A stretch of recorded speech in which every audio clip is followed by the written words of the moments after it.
Bom dia, pessoal, tudo bem? E vamos começar hoje o Café com o Pastor. Bom dia, pastor. Bom dia, Heitor. Bom dia a todos vocês que estão aí no nosso canal e vão participar desse momento. Hoje temos uma palavra poderosa aí para compartilhar com vocês, para estar tomando esse café juntos, e vamos falar sobre o poder do altar. E muito obrigado, Heitor, por estar junto, por poder estar aí auxiliando e realizarmos esse programa tão importante aí, que precisa ser cada vez, a cada tempo, né, vamos dizer assim, propagado, né, para que a palavra do Senhor não venha perder nunca a sua influência, independente do tempo que estamos vivendo. Isso aí, pessoal, vamos lá então. Vai compartilhando, curta o vídeo, manda nos grupos aí da família aí para assistir, por causa que hoje o café é dos altares, né? E esse assunto tem mexido com bastante pessoas de fora, principalmente. Pessoal de outras regiões, né, tá mandando mensagem, que estão se identificando e estão com esse problema na sua vida, não sabe como resolver, né? E a gente tá aí para ajudar as pessoas a solucionar isso aí, para viver uma vida plena em Cristo, né? Amém. E eu acho que é isso aí, Heitor, que nós temos que buscar nesse tempo, é auxiliar. Às vezes as pessoas trabalham com alguma revelação, com alguma forma de entendimento bíblico, e elas... Não estou falando mal de ninguém, só estou dizendo que às vezes o entendimento ele é ocultado, ele é encerrado em algum lugar. É claro que há muita divergência a esse tema. Apesar de muitas pessoas se identificarem, tem muitas pessoas que têm um entendimento, e é isso que eu quero ampliar um pouquinho hoje, que eles pensam que tudo se encerrou em Cristo. E hoje eu quero falar sobre o poder do altar, para que as pessoas entendam que há coisas que precisam ser solucionadas e precisam ser organizadas com Cristo.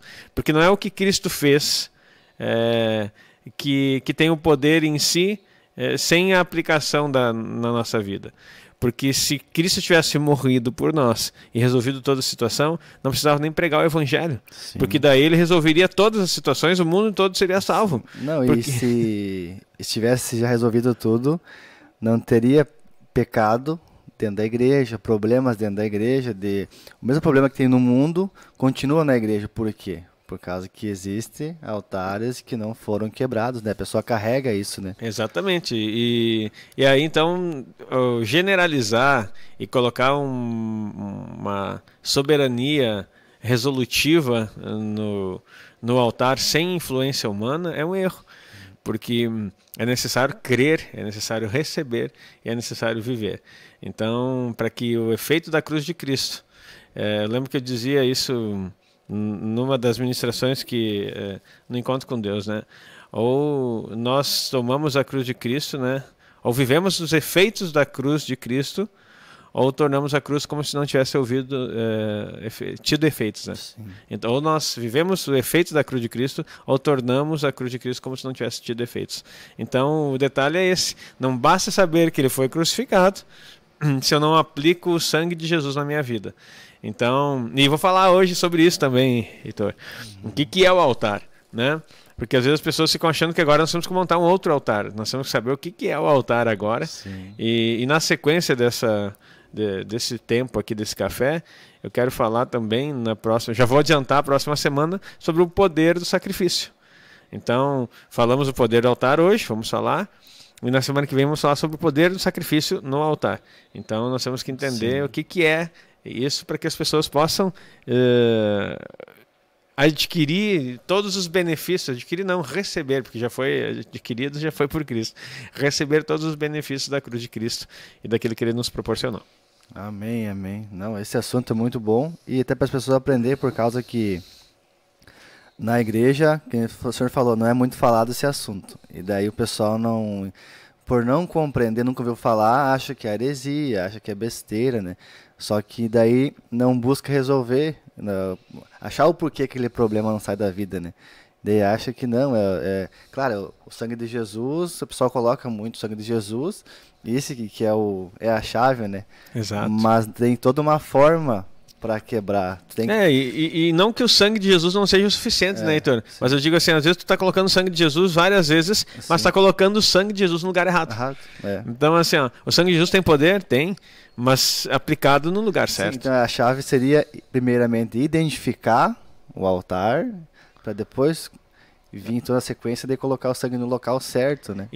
Da forma certa. Da forma certa. Porque não basta nós termos a apropriação do sangue e não entendermos o processo nosso também. Né? Que as pessoas, às vezes, elas querem aplicar o sangue de Jesus, mas simplesmente como uma defesa, e não como algo purificador primeiro em mim. Não basta eu ter o sangue como um escudo, ele não é um escudo. Ele lava de todo pecado, mas ele não é uma defesa apenas contra o maligno. Ele é uma apropriação e que precisa ser aplicado em mim. Sim. Então, o poder do sangue de Jesus está no que eu faço com ele, não no que Jesus fez com ele. O que Jesus fez já está resolvido. Sim. Agora, o que eu estou fazendo com o sangue que ele nos comprou, né? Sim. Não, é interessante que o senhor vai falar, então, é bom que vai ensinar bem certo hoje a questão, então, do poder do altar e o poder do sacrifício, por causa que se não tivesse o poder do sacrifício, as trevas não fariam, né? Exato. Porque não teria tanta macumba, tantos trabalhos das trevas, se não tivesse poder nenhum. Então, se o diabo sabe que faz e os seus filhos estão fazendo, nós também, como filhos de Deus, temos que saber que isso existe e como lutar contra isso ali, né? Esse é um princípio espiritual poderoso. E você que nos ouve aqui, eu quero que você preste muita atenção nessa conversa de hoje aqui no nosso café, porque a igreja ela tem uma mania, né? A igreja, o povo, não estou falando da igreja do Senhor Jesus, queridos, não me interpretem mal. Quem fala mal da noiva de Cristo vai se ver com o noivo, né? Então eu não falo mal da igreja, mas estou falando das pessoas que compõem o corpo de Cristo, homens e mulheres que estão chegando e são arrolados no corpo de Cristo. Como são arrolados? Pela salvação, preste atenção. A partir do momento que você é salvo, você já passa a fazer parte do corpo de Cristo. Entretanto, algumas pessoas ficam apenas com a salvação e não procuram progredir no conhecimento da palavra de Deus, não procuram viver os princípios. E esse povo que chega cru nesse momento, porque todos nós começamos como um bebê espiritual na fé, eles não conseguem compreender. E em algum determinado momento, às vezes eles passam anos, Heitor, passam anos com o leitinho. Tem 20 anos de igreja, já são idosos, mas não tem crescimento algum, porque eles ficam sempre naquela situação: Jesus veio para salvar dos meus pecados, eu vou morar no céu. Pronto, o evangelho no Brasil, na maior parte dele, se resume: eu vou ser salvo para escapar do inferno para morar no céu. Só que isso não tem nada a ver com o que a Bíblia nos ensina. A salvação que Cristo, o preço pago e o sangue derramado não é para que você simplesmente vá morar no céu. Era a coisa mais simples. Você cria em Jesus, ele mandava um anjo e te matava e você subia para a glória. Então era a coisa mais simples. E cadê o propósito da vida aqui dentro? Cadê esse tempo que nós temos nesse território, nesse mundo? Por que nós temos que viver aqui após crer no Senhor Jesus? Não era mais fácil nós estarmos indo para a glória, já que o propósito final era o céu? Então, as pessoas não conseguem compreender isso. E aí o que acontece? A religião se impregna na mentalidade das pessoas e elas não querem saber de outra coisa. Jesus me basta, a graça me basta. A Bíblia fala que a graça basta, só que você não pode tirar isso de um contexto todo. Então a graça ela é suficiente sim, para quê? Para um propósito. A graça ela não abrange todas as coisas. A graça ela não é algo que vai, o próprio texto áureo, vamos usar essa expressão que é bem conhecida no meio, principalmente no meio batista, no meio religioso mais tradicional, áureo, né, o texto principal. Quando Jesus está explicando através do seu Espírito para Paulo em Efésios, no capítulo 2, que pela graça sois salvos por meio da fé, isso não vem de vós, é dom de Deus, não vem pelas obras para que ninguém se glorie, pois somos feitura sua, criados em Cristo para as boas obras. Espera aí. Então, não vem das obras, mas somos criados para as obras. Só que o pessoal para só no pela graça sois salvos, é tudo pela graça, pela graça. Então, assim, ó, a salvação, ela é pela graça. Entretanto, o propósito da salvação está no próximo versículo. Criados em Cristo para as boas obras. Que obras são essas? Que Deus fez para que andássemos nela. Então, ele nos fez para andar nelas. Essas obras, quando nós estudamos o reino, acho que daqui a pouco nós vamos ter que voltar a esse tema de novo, para sempre estar ensinando o pessoal, vai nos qualificar para reinar com Cristo ou não. As obras que nós somos feitos para andar são obras que nos qualificam para reinar com Ele ou não. Só que as obras não são atividades.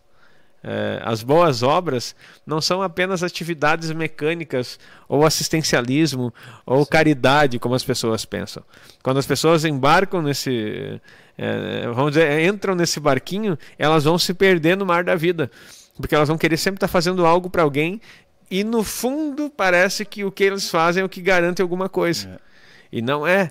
A graça nos garante estar com Cristo. As obras nos fazem mostrar Cristo nessa terra. Mostrar Cristo nessa terra. Então, as obras que fazemos, o próprio Senhor diz assim, ó, para que vejam as suas boas obras e glorifiquem ao Pai que está no céu. Ou seja, na hora que vejam o que você faz de bom em toda a tua vida, eles vão dizer assim, Cristo está com eles, porque uma pessoa natural não conseguiria fazer isso aí. Sim. E é glorificado Deus na vida das pessoas. Já entramos quase em outro assunto aqui, pastor Heitor. Explicar, porque senão as pessoas ficam... eu vou usar uma expressão aqui, ó.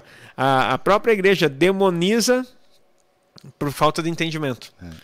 Começa a dizer que as coisas não são de Deus, começa a dizer que as coisas não são assim, não é assim. E às vezes quando a gente posta alguma coisa na rede social, daí a pessoa nem escutou você falar tudo o contexto. Você não, eles são cortes para chamar a atenção. Elas não se dão o trabalho de escutar todo o conteúdo, né, que foi derramado sobre a vida delas. Elas vêm o corte e já demonizam, né? É herege, isso não é assim, o sangue de Jesus lavou, eu sou redimido, ele me salvou. E começam a jogar um monte de versículos sem sentido. Querido, não faça isso. Essa é a base comum dos bebês na fé, que eles não conseguem mergulhar em Deus e ficam se lambuzando na beira do rio de Deus, como se fosse na praia. Sabe aquela partezinha que a onda bate até o tornozelo? Contar uma experiência. A primeira vez que eu fui na praia com meu filho Caleb, ele acho que tinha uns 3 aninhos, nem sei se tinha isso. E aí ele viu o mar, quando veio a onda, assim, ele veio correndo, ele gostava de água, já ia na piscina, né? E ele deu um bico, assim, você tirou para dar um bico na onda que estava vindo. Só que na hora que ele caiu, ela recolheu. E ele caiu assim, cara na areia. Foi engraçado, ainda bem que não se machucou. Imagina. Porque ele era pequenininho, né? Sim. Mas assim, ó, tem muito crente assim, achando que vai mergulhar na profundidade de Deus, mas tá na borda da água, e daí fica ali dando bico na areia molhada e acha que já está no rio de Deus. Então assim, eu quero dizer para você, querido, não seja um crente bebê que acha que a espuma da água é a profundidade do mar. Então assim, ó, mergulhe. O rio de Deus, que é mostrado lá em Ezequiel, ele começa no tornozelo e são 500 metros no tornozelo. Depois 500 metros até o joelho. Depois mais 500 metros até os lombos. Depois, de 500 metros pelos lombos, começam águas profundas, as quais só podiam ser atravessadas a nado. Só que o pessoal entra no rio, não anda nem 500 metros e ele já quer mergulhar em águas profundas. Há um processo nas coisas de Deus. Quando nós estamos aqui falando sobre altar, é para abençoar a tua vida, é para que a igreja do Senhor Jesus seja liberta, para que a igreja do Senhor Jesus seja curada, para que nós venhamos a acessar coisas que até então nós não conhecíamos. E a revelação vem para quê? Para que nós sejamos livres e para que nós possamos partilhar da vida de Deus em abundância e excelência com os nossos irmãos. Amém, amém. Bênção de Deus. As pessoas têm que entender que a gente está aqui não para querer mudar a mente mudar a mente, mas para poder ensinar, para poder viver, né? Que a gente estava falando, poder viver aquilo que Cristo tem para elas, né? A plenitude e encontrar, porque, como o senhor falou, que a gente fica muito tempo no leitinho, né? Vamos dizer assim, espiritual, que eu sei por mim, eu me converti com 20 e fui agora com 27 anos recém começar a entender muita coisa. Fiquei 7 anos da minha vida na religiosidade, achando que entendia de Bíblia, que não entendia nada. E apanhando do diabo 7 anos, apanhando o diabo, me surrando. E as lutas, Desculpa a risada, mas a risada não é de crítica, é uma risada de indignação. É verdade, o diabo me surrando e dentro da igreja, e achando que estava abafando, né? Que eles falam, o jovem diz, né? Que tá arrasando, mas não. E não entendi o porquê. Hoje, agora, em 2 anos, eu consegui agora entender e eu sei o que fazer para vencer as trevas e sim andar no que Cristo tem para mim, né? Porque eu tenho que querer isso, né? Tá aberto o coração, usou a atenção para olhar, prestar atenção e dizer, não, ó, eu quero viver essa vida e eu quero ser diferente, eu não quero viver na religiosidade, eu quero viver Cristo, né? E é exatamente esse é o desejo, né? Conheçamos e prossigamos em conhecer ao Senhor. Isso é o que a palavra fala. Então nós temos que conhecer e prosseguir em conhecer. Não achar, de forma alguma, Heitor, eu estou achando aqui que o altar resume todas as coisas. Mas eu vejo assim que é mais um princípio. É mais um princípio dentro. Daí as pessoas dizem, mas pastor, não vai falar mais de reino? Não, está tudo dentro do reino. Então, assim, né? Entender, reino fala de território. Território fala de posse de coisas espirituais e físicas. O território ele pode ser o território da nossa mente, pode ser o território da nossa alma, pode ser o território do nosso espírito. É os territórios que o mundo espiritual vive disputando. Mas há territórios terrenos, né? Território físico, geográfico, o qual ele também quer operar. Porque ele não... Preste atenção nisso. O altar define um território. Isso é importante você saber. Um altar define um território. Deus, quando entrava nos lugares para dar ao povo escolhido dele, o povo de Israel, ele mandava que fossem destruídos os altares que lá foram edificados. Porque aqueles altares conectavam com as trevas ou com o mundo espiritual da maldade, e Deus não age, não que ele não possa, ele não quer. E por que ele não vem e não destrói os altares? Porque ele nos levantou para isso. Se nós vamos tomar uma terra, não é Deus que vai vir com seus anjos tomar a terra. É o homem que vai entrar no território, que vai pisar. Ele disse para Josué, onde você colocar a planta do seu pé será teu. Então, ele colocava a planta do pé. Então, ele ia. E quando ele ia, ele fazia um altar. Deus pode dizer assim, mas que altar? Quando ele atravessa o Jordão, num período de enchente, e para tomar Jericó ali, Josué, ele faz algo. Os sacerdotes pegam 12 pedras e constroem um altar quando entra no território. Primeira coisa que ele faz. E aí algumas Bíblias vão traduzir como um memorial. Um altar para Deus como um memorial. Então, assim, sempre tinha algo territorial. O que eu estou dizendo? Aqui agora não é mais território maligno. Agora é território do Senhor. Então, nós temos que entender essa dimensão do que o altar faz no espiritual e do que o altar faz no físico. Então, por exemplo, se tu não entender o que... Oh, meu Deus, isso é muito poderoso. Se tu não entender o que o altar faz no físico e no espiritual, olha só, tu vai ficar com aquela fé subjetiva dizendo que o sangue de Jesus só age no teu espírito. Só que eu quero dizer uma coisa para você, queridos. Você não vê o que acontece no teu espírito. Você não vê o que acontece no teu espírito. O teu espírito, Jesus fala em um determinado momento para os seus discípulos que o espírito estava pronto, mas a carne era fraca. Então, olha só, no teu espírito, as coisas de Deus já estão organizadas. Como você sabe que Deus está trabalhando em todo o teu ser? Quando Ele manifesta nas tuas emoções, são alinhadas, a tua alma é alinhada com o espírito e no teu corpo. Então, se o teu corpo, preste atenção nisso, se o teu corpo ainda continua sendo um lugar visitado pela malignidade, por desejos, por opressões, por vícios, pode saber que você não está pleno em Deus. Não interessa se você tem 30 anos de igreja, você ainda está sendo visitado e pode ser altares, não estou dizendo que mas pode ser demônios, pode ser alguma coisa, mas não está alinhado. O sangue de Jesus foi aplicado no teu espírito, mas você não conseguiu transicionar isso para a tua alma e muito menos para o teu corpo. E é isso que as pessoas não conseguem entender. Aí quando a gente fala de altar aqui, muitas pessoas dizem assim, tá falando bobagem, fala que não sabe, inventando mais uma modinha. Já viu o pessoal comentar assim? Não, queridos, isso é revelação para que você possa entender. E daí você vai ver lá, meu Deus do céu, 1 Tessalonicenses capítulo 5, se não me engano, fala, não sei se é 1º ou 2º, que todo o vosso corpo, espírito, alma e corpo sejam plenamente preservados para a vinda do Senhor Jesus. Queridos, aí o que você vai dizer? Se está falando que o espírito, a alma e o corpo, está falando de um alinhamento daquilo que Deus pode fazer. Então você precisa ser alinhado nesses aspectos. Espírito, alma e corpo. Ou é 2 Tessalonicenses, pastor Heitor? Acho que é a 2ª, né? 2 Tessalonicenses 2:5, o senhor falou? Eu vou ver aqui se eu acho na minha Bíblia aqui. Não, o senhor estava falando essa questão ali, que daí o senhor falou, olha como é interligado, né? A questão do reino, fazer as coisas para Deus, vamos dizer assim, as obras com os altares. Se não fosse real os altares, pode ver, tem pessoas no jargão gospel, no cristão, vou fazer a obra.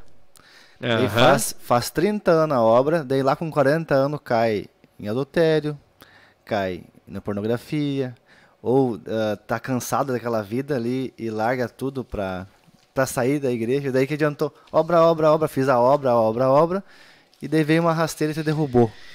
E aí é isso que é o detalhe, fazer a obra, né?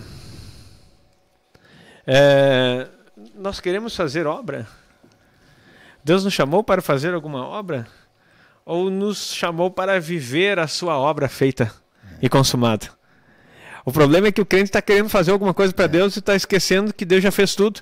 Sim. E ele só precisa de alguém que seja aquilo que ele nos tornou para ser. Sim. É fazer aquilo que Deus quer que você faça, Exato. Não fazer o que tu quer que acha que Deus e aí, quer. Né? Aí tem o altar. Agora eu não quero, o sacrifício é semana que vem, mas o altar está aí. O altar de Deus, e eu já vou ler algumas referências aqui para nossa conversa não ficar vaga, fora do tema, mas eu acho que está sendo bem construtivo aqui. O altar de Deus, ele se manifesta nisso, na nossa vida. E não em o que nós fazemos para Ele, mas o que nós apresentamos para Ele. Aí entra a questão do sacrifício, né, que nós vamos falar na semana que vem. O que nós apresentamos para Ele precisa ser consumido. Precisa ser consumido. Tudo que nós somos. E não sobrar nada, a não ser o aroma suave. E a Bíblia diz que nós somos para Deus o bom perfume de Cristo. Então, assim, se tu não se entregar, tu nunca vai cheirar. O bom perfume de Cristo não é a colônia que tu usa, é o perfume. Não, queridos. O bom perfume de Cristo, quando falamos, o perfume que a Bíblia fala é que às vezes a igreja não está acostumada a ler o que chama de Antigo Testamento, que faz parte da Bíblia toda. Então, assim, o que era o aroma suave para Deus? Era aquilo que era queimado no altar. Então, tem pessoas querendo ser bom perfume de Cristo sem se entregar no altar. Não vai ser. Não é, eu vou passar o sangue de Jesus e vou ficar cheirando bem. Não. O sangue de Jesus te proporciona o acesso a tudo que Ele fez. Ele pagou o preço. Enquanto tanto você não se entregar no altar de Deus e de todo, né? Não é um pedaço, é todo. Ser consumido totalmente. O aroma suave. Como é que o professor falou aquela vez?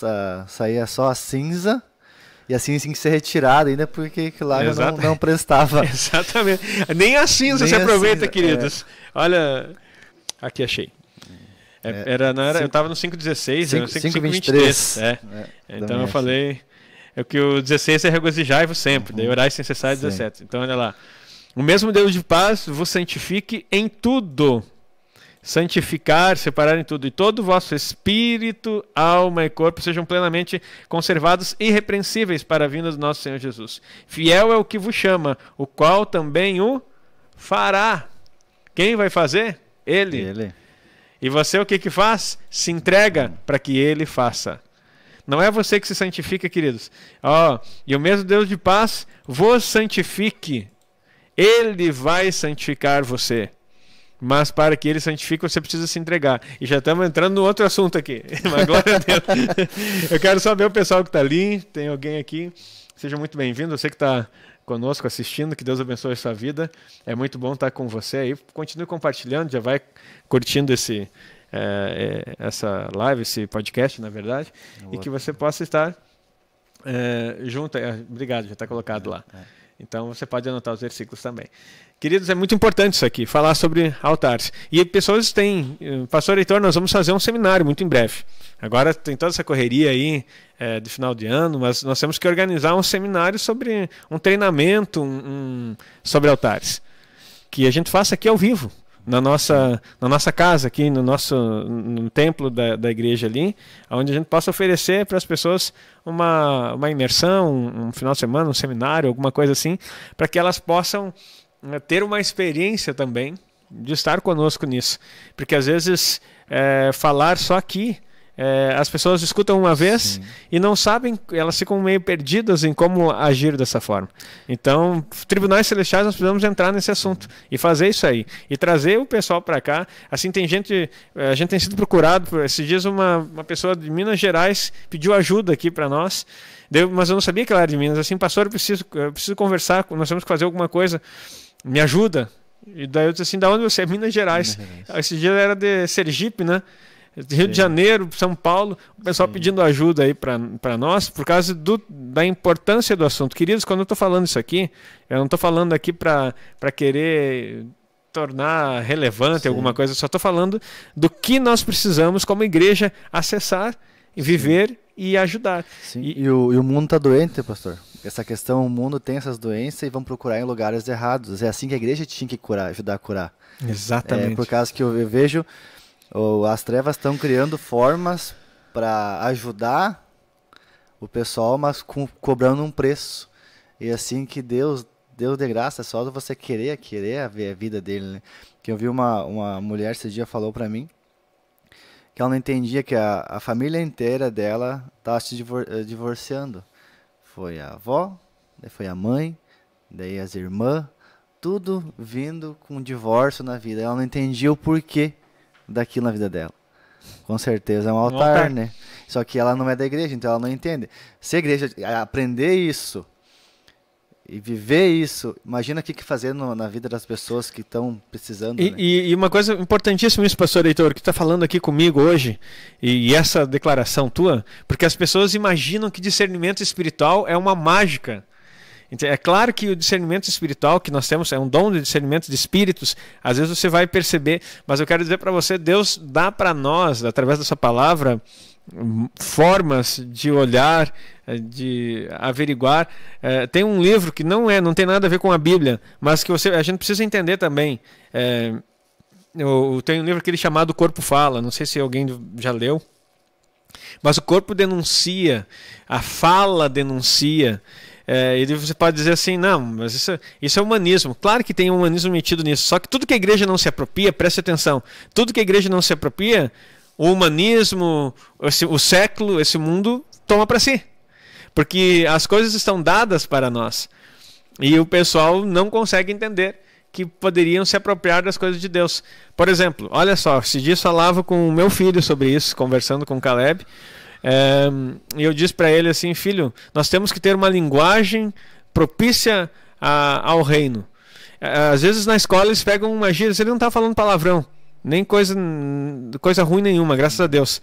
Mas assim, às vezes eles falando umas palavras fortes e falando algumas coisas erradas da língua portuguesa.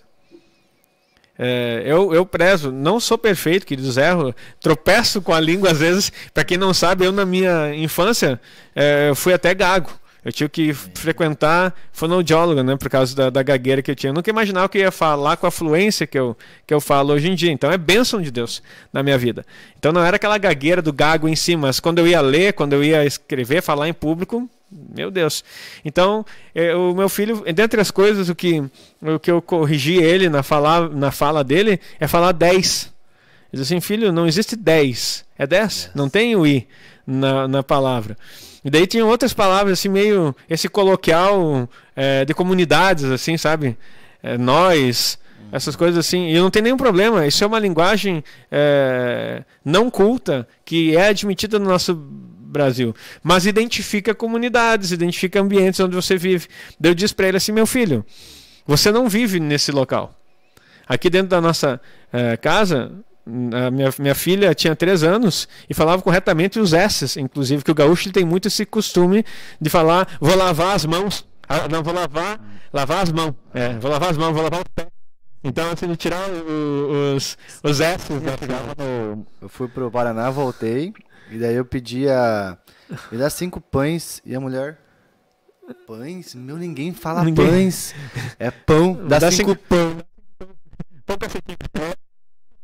Quando fala pães, a pessoa fica... E daí eu tava conversando, Heitor, com meu filho, e disse assim, ó, a nossa linguagem denuncia de onde nós somos. Daí eu disse assim, vamos pra Bíblia, filho. Daí eu disse assim pra ele, mostrei aquela passagem que Pedro estava fugindo, tinha negado Jesus e estava fugindo. E daí ele disse assim, esse é um deles.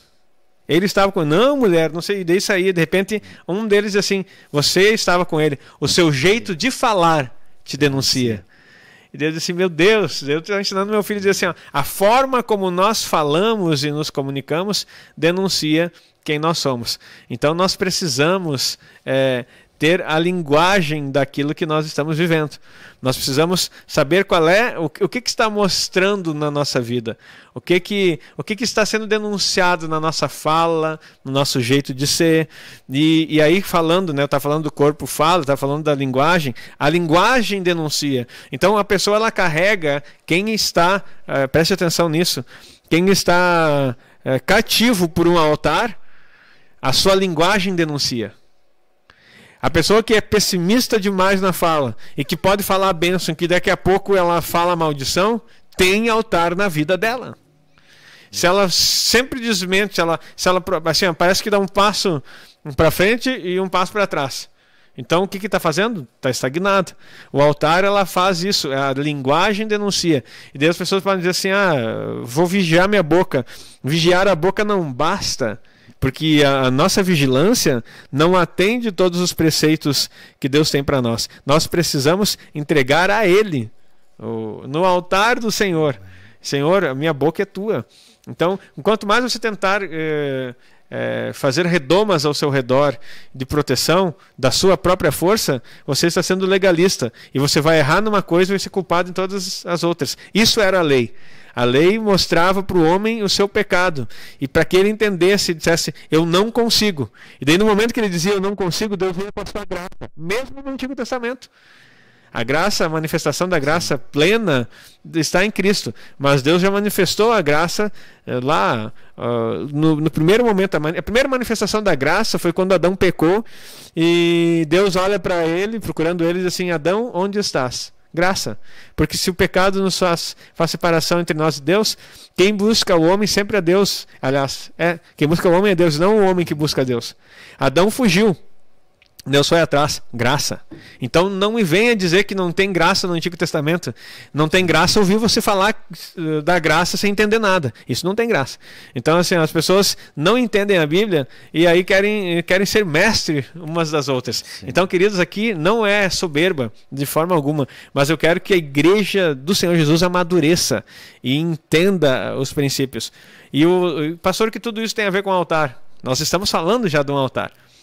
Aquilo que nós construímos. Eu vou ler alguns versículos aqui, não sei, pastor, Arthur tem alguma coisa para falar, hein? Enquanto a gente, daí já vão entrar de fato. Não, pode entrar. Só a questão que o senhor viu nesse texto que o senhor disse que a forma dele falar denunciava de onde que ele era. Tipo, a gente tem que olhar e ver, pensa tu ser tão parecido com Cristo, ou a tua identidade tão parecida que a tua forma de agir ou falar te denuncia que tu é cristão. Não dizer, eu sou crente, ou a tua roupa. Mas não, é a forma de viver e a forma de falar. É a forma de se comportar, denunciar a pessoa não, é que ela tem algo diferente. E Heitor, isso é muito poderoso, porque assim, ó, a gente pensa daí que a gente vai fluir. Quando a gente estiver cheio de Deus, a gente vai fluir assim, ó, as pessoas vão olhar para nós e vão, meu Deus, olha só que bem, é Cristo, é o próprio Jesus aqui no corpo dessa pessoa. É o Espírito dele fazendo, aleluia, deixa eu chegar perto. Queridos, não é assim. Falando do perfume de Cristo, é quem se entrega no altar e deixa ser queimado. Para Deus somos o bom perfume de Cristo. Para aqueles que não querem Cristo, somos cheiro de morte. As pessoas vão olhar para nós e vão dizer assim, não vão dizer meu Deus porque eles não creem. Eles vão dizer, olha só isso aí. Você vai ser acusado, você vai ser perseguido. Enquanto você flui vida de Deus, as trevas vão se movimentar na vida das pessoas. Os altares não resolvidos na vida das pessoas vão querer destruir você. Aprenda isso. As pessoas vão querer destruir você o tempo todo. Então nós precisamos resolver a nossa vida no altar para que o bom perfume de Cristo exale, mas é cheiro de morte para as pessoas. Alguns não vão querer morrer, outros vão se abraçar na morte e querer continuar nela. Então, quando o cheiro de morte, ele traz uma acusação sem você acusar. Por isso que você não tem no teu evangelismo, você não pode usar assim, ó, você vai para o inferno. Queridos, se você está cheio de Deus, você não precisa... a santidade não é sua, é de Deus. Lembra que a gente falou aqui? O Deus o santifique. Então o que acontece? Isaías, quando chegou diante do trono de Deus e teve aquela visão, Primeiro ele fala, você vai ver os primeiros capítulos, ele fala isso no capítulo 6. Ele vai trazendo julgamento e condenando um monte de gente, falando. De repente ele vê o trono de Deus. E ele diz, ai de mim, que vou perecendo. Então ele para de falar, é claro que o que Deus mandou falar, ele estava falando. Mas de repente ele para de julgar os outros assim, o problema sou eu. Ai de mim, eu vou morrer. Porque eu sou um homem de impuros lábios e habito no meio de um povo de impuros lábios. Aí até que vem um anjo, pega com uma tenaz, que é um daqueles, é tipo um alicate gigante, que ele pega do altar, é uma brasa do altar. Anjo, que é um serafim, que é de fogo, ele não pode pegar na brasa do altar. E olha só que coisa, do altar. Eu quero que você entenda isso. Ele pegou do altar, para quem não gosta de altar aí, uma brasa viva com um objeto, tipo uma tesoura gigante, que o anjo, que é fogo, não pode tocar na brasa que está no altar do Senhor. E ele pega com aquele negócio e encosta onde? Na boca de Isaías. Ei, meu Deus. Imagina, se o anjo não pôde pegar e encostou aonde? Encostou na boca do homem. Eu quero dizer para você, o fogo de Deus não é para os anjos, é para você. O altar de Deus está disponível para você, para a purificação da sua vida. Então, quando você entra no altar de Deus, você tem o toque das brasas vivas do Senhor, Ele muda teus lábios, Ele muda tua condição e Ele te faz apto. Ele te santifica, corpo, alma e espírito, plenamente preservados pelo toque do altar de Deus na sua boca. E aí ele começa a ver essas coisas tremendas acontecendo. E ele que profetiza e foi um dos maiores profetas. Começou a profetizar com 17 anos, Isaías. Um jovem de 17 anos. Eu quero dizer para você, não é o que você fala para os outros por intermédio de Deus. Deus estava falando atrás da boca do profeta. Mas o altar dele não estava limpo. Ele não estava organizado. Então ele chegou um momento que ele teve um encontro com a glória de Deus e ele percebe, não adianta eu falar para os outros. Igreja do Senhor, pare de querer convencer os outros. Apóstolo Paulo diz para Timóteo, tem cuidado de ti mesmo e da doutrina. Persevera nessas coisas e assim salvará tanto a ti quanto aos que te rodeiam. Persevere nas coisas do Senhor, busque a presença dEle. Nós temos que ser menos ativistas nesse tempo. E eu não estou dizendo que a gente não possa fazer programas e atividades, mas a gente quer fazer coisas que mudem as pessoas. Não são as coisas que mudam as pessoas, é Deus que muda as pessoas. As coisas celebram. Sabe por que a igreja se envolveu tanto em atividade, pastor Heitor? Por causa que ele perdeu a essência da celebração. Meu Deus, dá para falar sobre isso. Anota aí, pessoal. Fala sobre a essência da celebração. E daí nós vamos falar sobre isso no próximo café. Isso Deus vai trazendo para nós insights aqui e vai falando. O que é a essência da celebração? Deus deu 7 festas bíblicas para que nós celebrássemos. Para discernir os tempos e as épocas. A igreja decidiu fazer suas próprias festas. Para tentar convencer as outras pessoas. Faça o que Deus mandou e as pessoas vão se achegar e o território vai ser transformado. As coisas vão mudar. Em nome de Jesus. Não sei se você está aí vendo alguma coisa, escreve alguma coisa aí. Tá entendendo? Diz que tu está entendendo, pelo amor de Deus, que eu não estou te confundindo. Então, é isso que nós precisamos organizar. É saber que as coisas que Deus manda fazer, elas nos levam aos resultados que Ele previu. Agora, quando nós queremos fazer para Deus, nós vamos ter os resultados do que nós estamos fazendo. E os nossos resultados, Deus abençoa? Abençoa porque Ele nos ama. Ele nos ama. Sim. Agora, eu vou dizer para você, pensa agora, Deus, você quer construir uma casa para Deus. E Deus quer construir uma casa através de você. Se você, sendo um bebê, você vai conseguir construir algo definitivo, vamos pensar nem num desenho, né? Você quer desenhar para Deus alguma coisa do teu braço, sem ter visto nada dele. Vai ser aquele desenho, sabe aqueles primeiros desenhos? Eu tenho guardado aí numa pasta do Caleb e da Gabi, que eles chegam assim da escola e dizem assim, papai, desenha você. E tu olha assim, que lindo! A bolinha. Não, nem é essa, daquela. Mas ele está vendo você. Sim. Porque nós amamos, nós elogiamos. Não é fingimento, é amor. A gente vê assim, ó, o que ele pode fazer, ele está fazendo. Agora, eu consigo desenhar melhor? Claro que consigo. Agora, se eu pedir, faça um autorretrato, eu peço para Deus desenhar. As pessoas estão querendo fazer o seu autorretrato, pastor Heitor. E esquecendo de ver o desenho de Deus. Aí tu se desenha. E aí tu te vê do jeito que tu te fez.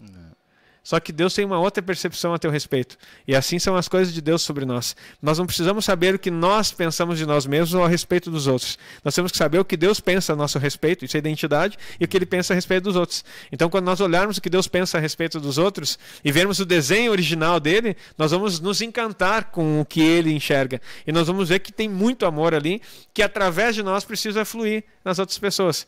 O que tem a ver com isso, com o altar? Tudo. Porque só tem essa percepção. Quem é tocado pelas brasas do altar de Deus e se deixa ser um altar e um sacrifício vivo para que essas coisas aconteçam. Ei, que forte. Ei, pastor, o que o senhor falou agora ali, eu lembrei dessa questão de pedir para Deus te mostrar, o senhor disse bem certinho agora. E foi uma época que o senhor estava ministrando, e daí o senhor falou, não tinha que olhar para as pessoas e querer mudar elas, né, como a gente quer. E daí eu pedia para Deus, que faça que eu enxergue as pessoas como o Senhor enxerga. Que ela, com a fraqueza dela, sim, mas não eu como eu queria que ela fosse, mas sim como o Senhor enxerga ela. Para mim não ficar julgando, mas sim olhar ela com os olhos do Senhor, né? Daí a gente para com esse negócio, que o crente em si tem esse negócio de olhar pro outro dizer assim, pá, mas aquele irmão, e fala, não adianta dizer que não, se fala assim, crente olha pro outro e fala, achando que tem que ser perfeito, não é. Querer enxergar as pessoas como Deus enxerga, com as fraquezas, com as debilidades dela, mas sim, vendo sempre o melhor delas, nunca sempre o ruim, né? Nunca sempre a fraqueza, mas sempre o que Deus enxerga, né? O profeta não é aquele que adivinha o futuro. O profeta é aquele que identifica o tesouro em vaso de barro. É aquele que consegue ver as coisas preciosas que Deus colocou na vida da pessoa mais pregressa que você imagina. Você olha assim, não, lá dentro tem uma fagulha divina, tem algo que Deus colocou, tem tesouro escondido ali. O diabo maculou, o diabo errou, fez a pessoa errar. Mas assim, ó, tem coisa de Deus ali dentro. Então o profeta, ele revela ao coração da pessoa, não o mal que ele faz. Querido, tu acha que alguém que está arrebentado na vida, ele precisa que algum profeta diga assim, tu é um desgraçado. Ele sabe que ele é um desgraçado. Ele precisa ver o que Deus enxerga nele. Então é muito do mover profético, pastor Heitor, saber o que há no nosso interior. Então, o profeta, ele desvenda, ele consegue tirar tudo aquilo que é de ruim, tudo aquilo que o mundo danificou, e ele consegue ver o que Deus colocou lá dentro. Então, é enxergar exatamente como Deus. É fácil? Não. Só consegue enxergar quem? Vamos falar de profeta de novo. O tema não é Isaías aqui, mas Isaías, um jovem profeta, usado por Deus, falando de todo mundo, até o momento. Por que ele pode ser o maior profeta da história, o profeta messiânico? O seu livro resume toda a Bíblia. O que foi isso? Por causa que ele se deixou tocar pelas brasas do altar de Deus. Porque ele percebeu assim, não adianta eu falar para os outros como deve ser, mesmo que seja a voz de Deus, eu preciso ser o canal limpo disso aqui. Só que enquanto ele não reconheceu, ele poderia ter visto a glória de Deus você pode até dizer que é impossível, mas não é impossível, porque tem pessoas que são profetas e que vêm e de fato têm as revelações de Deus, mas eles poderiam ter olhado assim, olha como eu sou bom profeta, Deus está se revelando para mim. Mas ele olha, quando vê a glória de Deus, ele não consegue olhar para si mesmo da mesma forma. É assim, eu preciso ser limpo, eu estou no meio de um povo errado, mas eu também sou errado. Então, a partir do momento que Deus limpa, ele começa a fluir.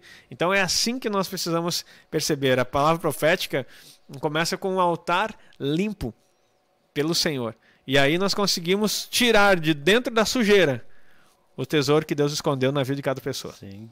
Ei, que forte isso. Não, e agora também a questão, então, ficou bem nítida. É de dentro para fora. Para fora. Exatamente. Tem que vir de dentro, né? Vamos ver se a gente entra no assunto hoje, mais específico. Queridos, que bom que você está aí. E agradecemos a sua audiência, a sua participação. E eu quero só ler aqui algumas coisas, porque senão a gente fica... Deus vai trazendo para nós muitas palavras, e nós vamos ficar até o meio-dia aí falando. E eu preciso ser um pouco específico para que você entenda a respeito do altar. Ó, há apenas um Deus. Então qualquer outra entidade do reino da escuridão que recebe autoridade legal através de um altar para operar, deixa eu ler de novo. Há apenas um Deus. Então qualquer outra entidade do reino da escuridão recebe autoridade legal através de um altar para operar no mundo dos homens. E aí torna-se um ídolo. Vou explicar aqui o que eu li. Só tem um Deus. Então os altares servem para quê? Para invocação. Altar é uma invocação. Invocação. E a Bíblia fala várias vezes sobre invocação. E eu quero ler alguns textos aqui com vocês. Eu tenho eles definidos aqui. De repente coloca só a referência, não precisa colocar de todo, se ficar difícil de achar. Para você que está aí nos assistindo. O primeiro deles está em... Eu não vou começar lá em Gênesis, senão eu vou querer pregar a Bíblia inteira aqui, não vai dar tempo. Tá? Eu vou pegar aqui... Não vou começar em Adão, vou começar em Noé. Olha só, Gênesis 8:20. Diz assim: depois Noé construiu um altar dedicado ao Senhor, e tomando alguns animais e aves puras, ofereceu-os como holocausto, queimando sobre o altar. Noé desce da arca, depois faz um altar. Então por que tem que fazer altar? Porque no outro tema que nós vimos aqui sobre altar, nós falamos que o ensino de altar foi o próprio Deus ensinando Adão antes de sair do jardim. Se você não viu aí, olha altares atrás aí no Café com o Pastor e você vai aprender isso. Nosso conteúdo está aqui gratuito para você beber, se abastecer e crescer no conhecimento de Deus. Outro texto aqui, Gênesis 12, 7 e 8. Olha só. Noé então fez um altar. Abraão. Isso aqui é antes da lei, para quem dizer assim, não, o altar foi construído por Moisés, lá no tabernáculo, Deus mandou ele fazer um altar. Sim, mandou. Mas antes disso já tem altar. Olha só, o Senhor apareceu a Abraão e disse: a sua descendência darei essa terra. Abraão construiu ali um altar dedicado ao Senhor, que lhe havia aparecido. Dali prosseguiu em direção às colinas a leste de Betel, onde armou o acampamento, tendo Betel a oeste de Ai, a leste. Construiu ali um altar dedicado ao Senhor e invocou o nome do Senhor. Olha aí, mais um altar. 2 altares feitos por Abraão. Por quê? Gênesis 33, 18 a 20. Gênesis 33, 18 a 20. Tendo voltado de Padã Arã, Jacó chegou à salva cidade de Siquém, em Canaã, e acampou próximo da cidade. Por 100 peças de pratas, comprou dos filhos de Amor, pai de Siquém, a parte do campo onde tinha armado acampamento. Ali edificou um altar e lhe chamou de El Elohi Israel. Eloh, ou Eloi, conforme a tradução. Por que Jacó fez um altar? Então, o altar comunica com o céu. Só tem um Deus. Altares para Deus e altares pagãos. É a forma que Deus colocou para agir na terra. Só há possibilidade de Deus agir, um espírito agir na terra através, a invocar o nome dele através de um altar. E aí vai lá outro texto, Gênesis 35. É bastante aqui, mas eu tenho que te dar essas bases para você entender. Gênesis 35, 6 e 7. Jacó e todos os que com ele estavam, chegando à Luz, que é Betel, na terra de Canaã, chegaram à Luz, que é Betel, na terra de Canaã.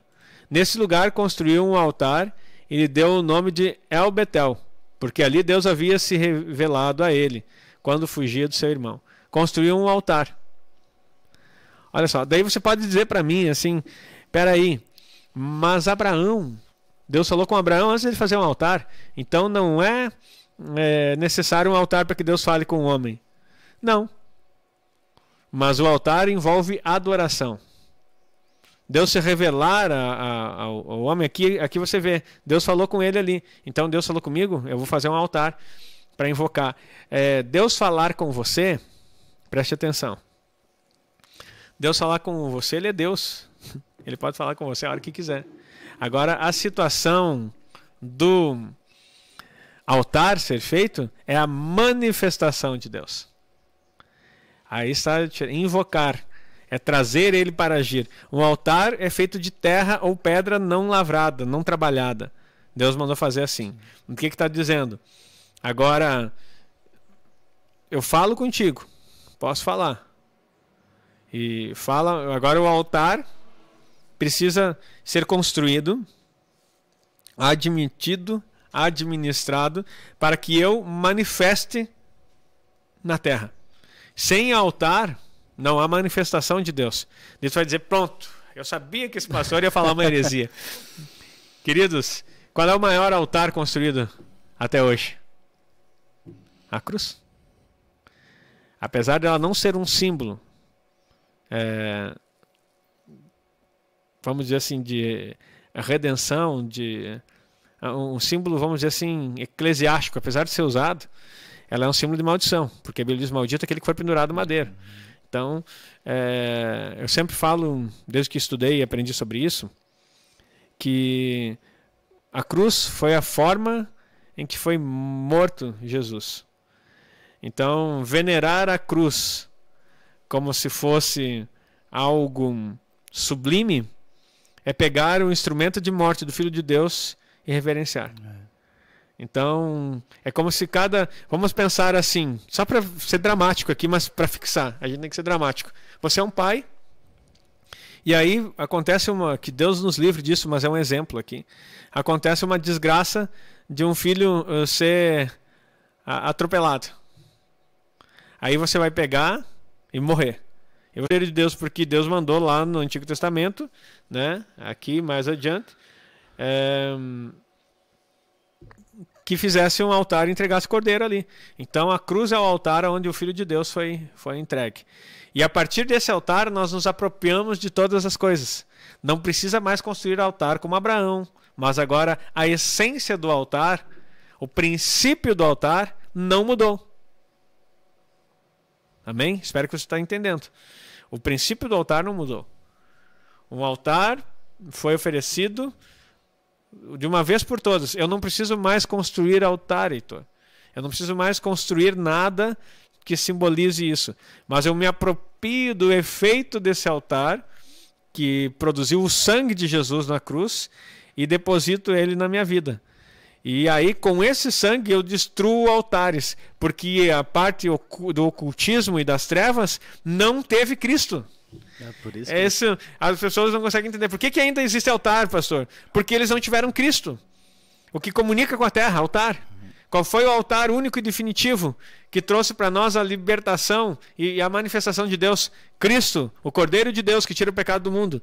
Através do seu sangue, nós derrotamos altares adversários, malignos. Mas eles continuam levantando altar.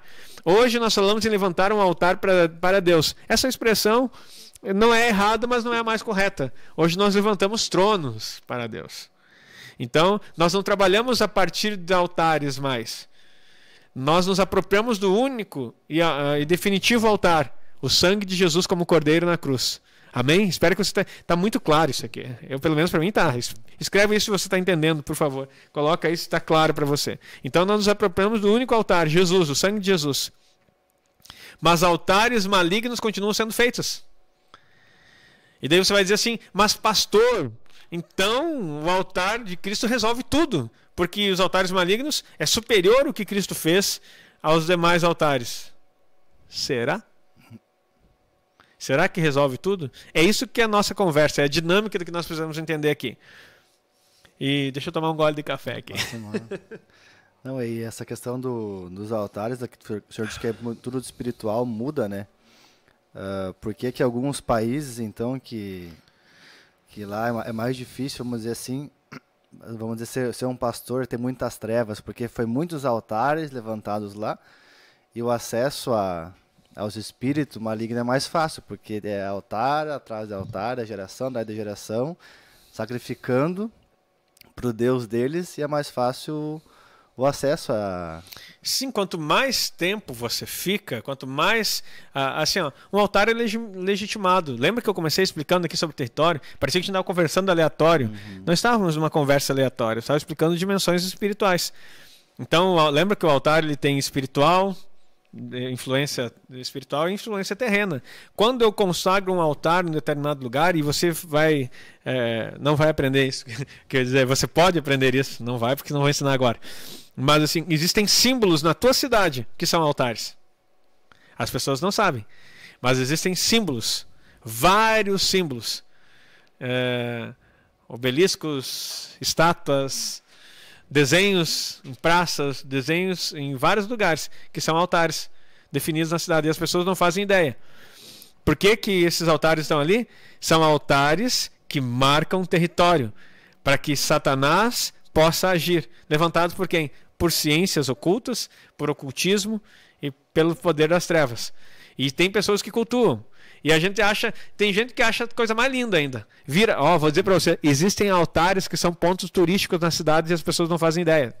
Bem, nossa. Vão lá e tiram foto ainda. Tem crente tirando foto de altar. Eu estive aqui, marcou o lugar. Querido, não é deboche, é discernimento. Sim. Nós precisamos ter discernimento. Então, por isso que é importante a igreja, então, entender de altares, querer aprender, para poder bater contra os altares que já foram levantados, senão nunca vai ganhar um território. A cidade sempre vai estar debaixo do altar maligno. Exatamente. Exatamente. Como é que, se tu não tem conhecimento dos altares, como é que tu vai lá bater contra? E outra coisa, não vamos ser ignorantes agora. Tem uma cidade que eu conheço que tem na entrada, várias cidades que eu conheço, que na entrada da cidade tem altares. Na entrada da cidade tem altares. E eu não posso falar aqui, porque eu não quero ofender ninguém. Sim. Então é bem isso. Tem altares em toda a entrada da cidade. E como é que eu vou? Vamos derrubar os altares. Deus mandou derrubar o altar. Aí vai lá o Agnaldo, junto com a equipe aqui, e derrubamos o monumento. E vai preso. Nós vamos preso. Nós vamos preso. Nossa luta não é contra carne ou sangue, mas contra principados, potestades, enfim. Como que nós derrubamos um altar? Agora preste atenção. Como que um altar é derrubado? Eu já contei aqui no outro momento o exemplo dos dois cães, né, da briga, que venciam. Tinha um cão preto e um cão branco. E daí apostavam tipo uma rinha que chamava, né? Eu não sei se é rinha o nome certo. E aí sempre vencia, apostavam e o dono dos cachorros sempre ganhava na aposta. Daí perguntaram o que acontecia, né? Que ele sempre sabia quem é que... Ele é simples. Aquele que eu quero que perca, eu não alimento durante a semana. Então aquele que eu mais alimento é o que vence. O exemplo é simples e bem conhecido já. Mas eu quero dizer assim, como que se vence um altar? O altar que é mais alimentado é o que vence. Então eu não preciso derrubar altares hoje, principalmente se são pontos turísticos. Mas eu preciso levantar altares. Levantar altares. E agora eu vou te dizer uma coisa aqui. Fique atento. Porque aqui é a parte que me chamam de herege daí. Que vão dizer que eu estou falando bobagem. Se há um altar edificado e é ponto turístico na tua cidade, você vai precisar fazer um ato profético. Isso, como testifica, né? Estava na minha cabeça isso agora. Exatamente. Então, de tu entender tudo isso, para entender daí o ato profético. Tudo é interligado. Porque se tu fizer um ato profético, até eu vi um crítico falando, né, que chamou de ato patético, né? Então, assim, se tu não tiver discernimento, tu não vai fazer ato profético, tu vai fazer um ato patético, tu vai fazer bobagem. É uma palhaçada, né? Ai, pastor, que horror falar essas coisas. Só para você entender. Rei, a palavra rei no hebraico, enquanto que para nós o contrário de rei é plebeu, no hebraico o contrário, o oposto, o antônimo de rei é palhaço.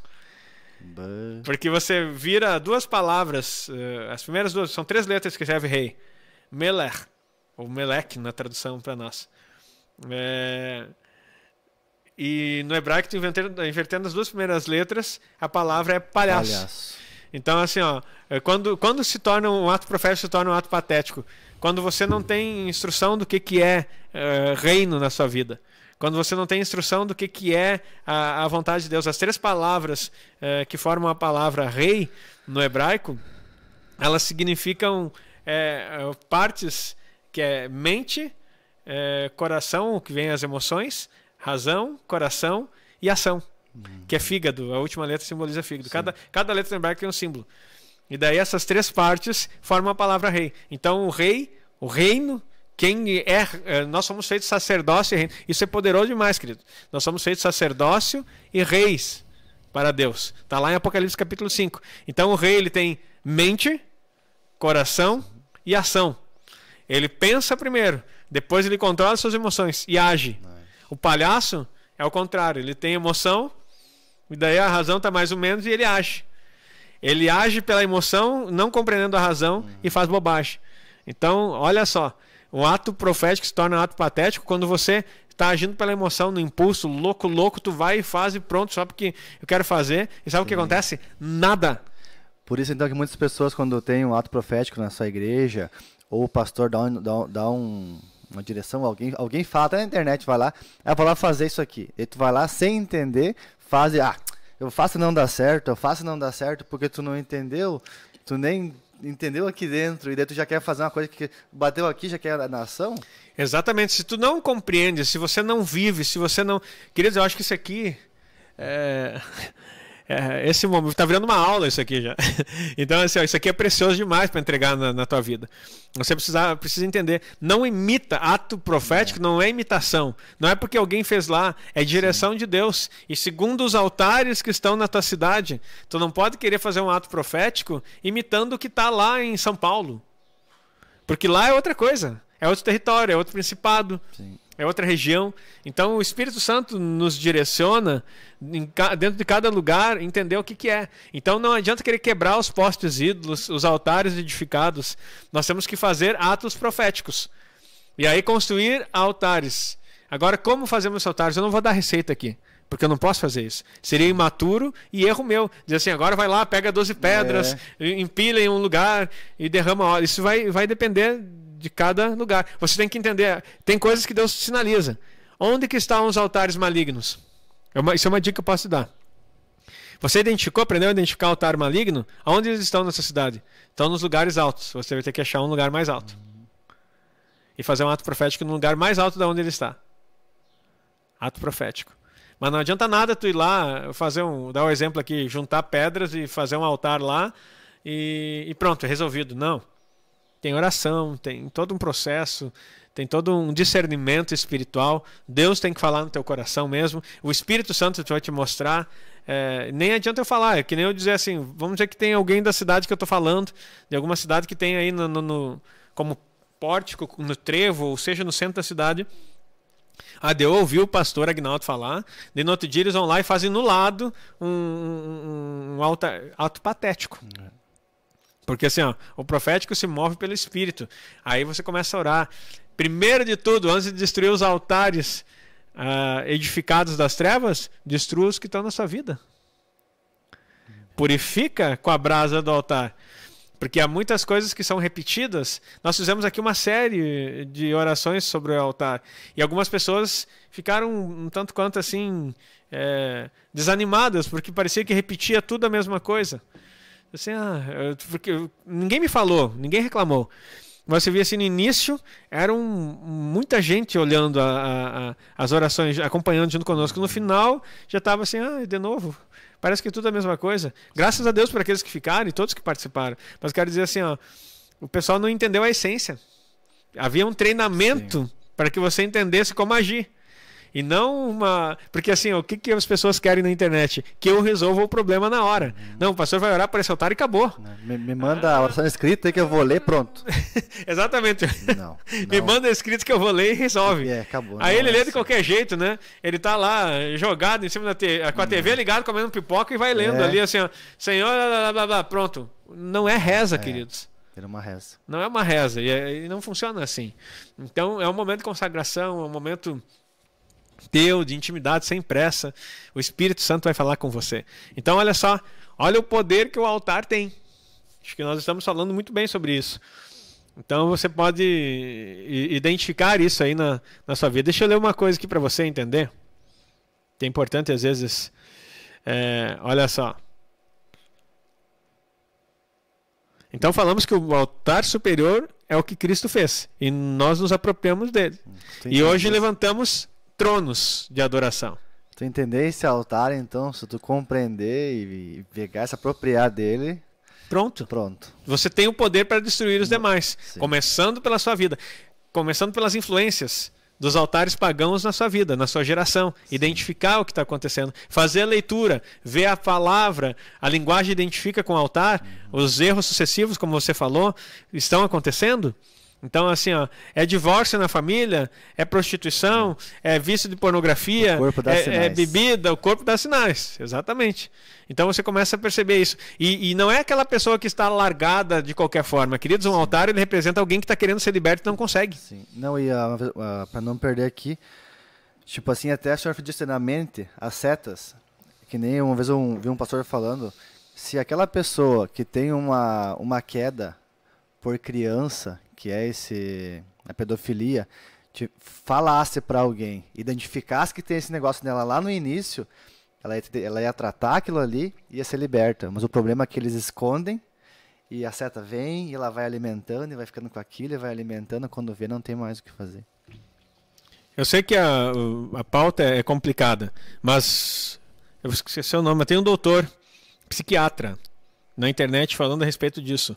Inclusive o homossexualismo, né? Não tem nenhum problema aqui, queridos, contra o homossexual. E assim, ó, eu quero falar aqui com toda a sabedoria, mas às vezes ele fala que, na maioria das vezes,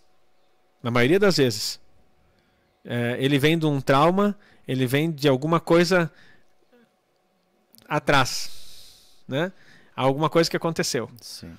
Excesso de imposição heterossexual também, ou falhas no comportamento paterno, ausência de mãe, excesso de mãe, ausência de pai, excesso de pai.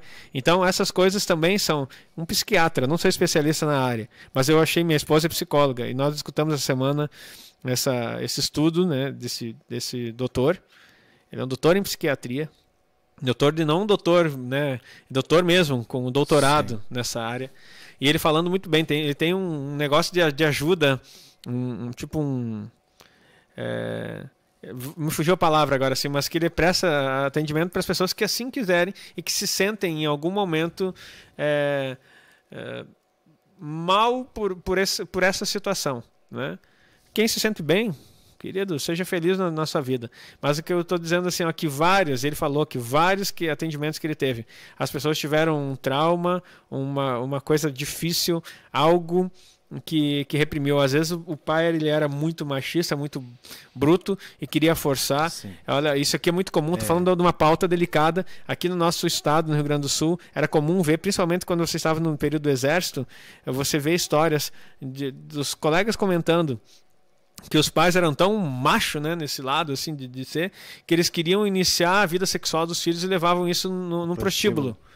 E ainda o pior, preste atenção, isso não é traumático, queridos, isso não é traumático.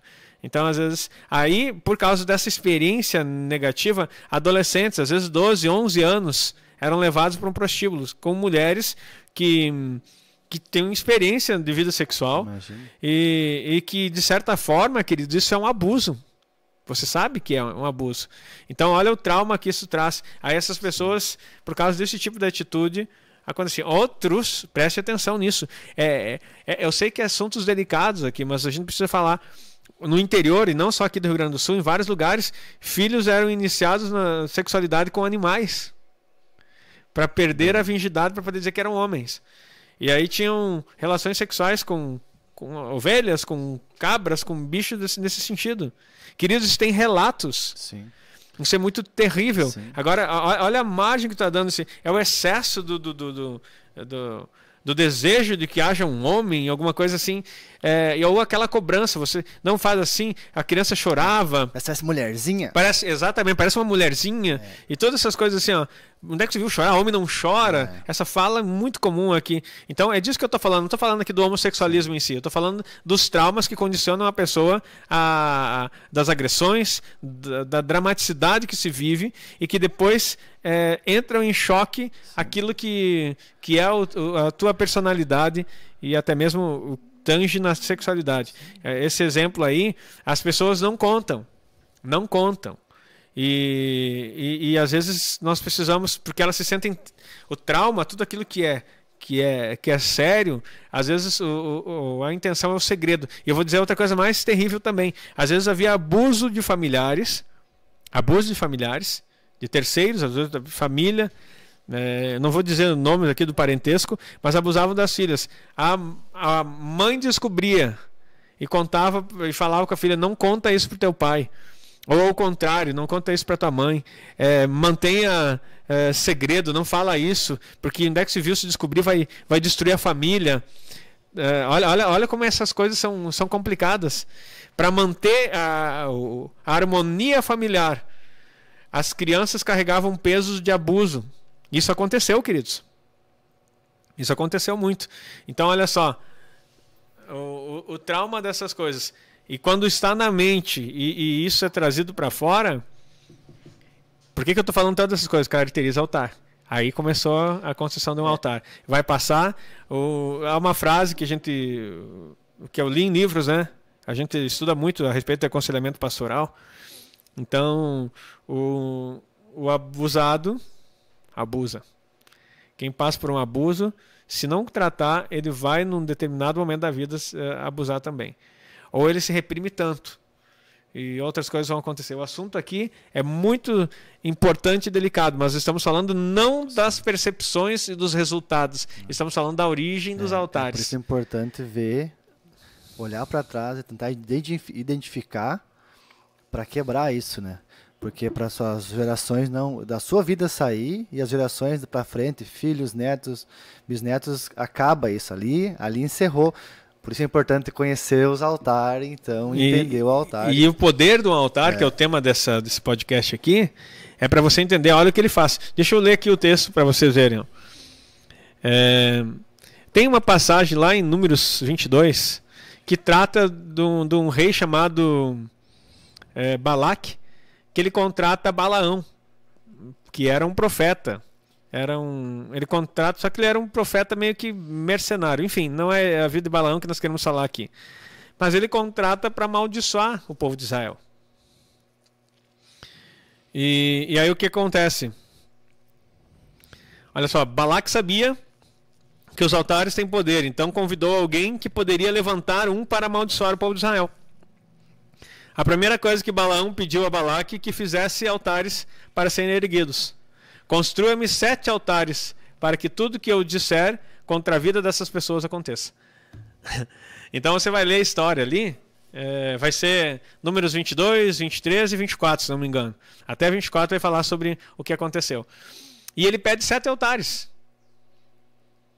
E tem lugares, territórios, lugares ali que o rei leva dele se constrói 7. Ele faz o sacrifício, um cordeiro, um boi. E daí Deus diz assim: tu não vai amaldiçoar. Não vai fazer, não vai fazer.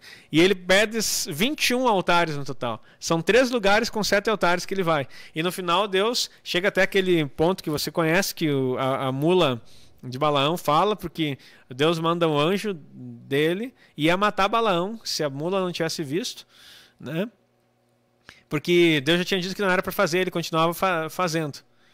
Claro que Deus disse assim: tu vai fazer tal coisa, mas a ira do Senhor se acendeu porque em algumas situações ele estava tentando prejudicar Israel. O curioso, queridos, é que Deus impede a Balaão, e daí ele diz assim: contra Israel não há encantamentos. Olha só. Deixa eu ver aqui. Altares liberam ataduras e jugos. Alguns altares são principalmente feitos para liberar a escravidão e julgos sobre a vida das pessoas. São direcionados para atacar. Uma vez que o altar é ativado sobre a vida da pessoa, ela continuará a viver em escravidão até aquele altar ser quebrado. Olha só.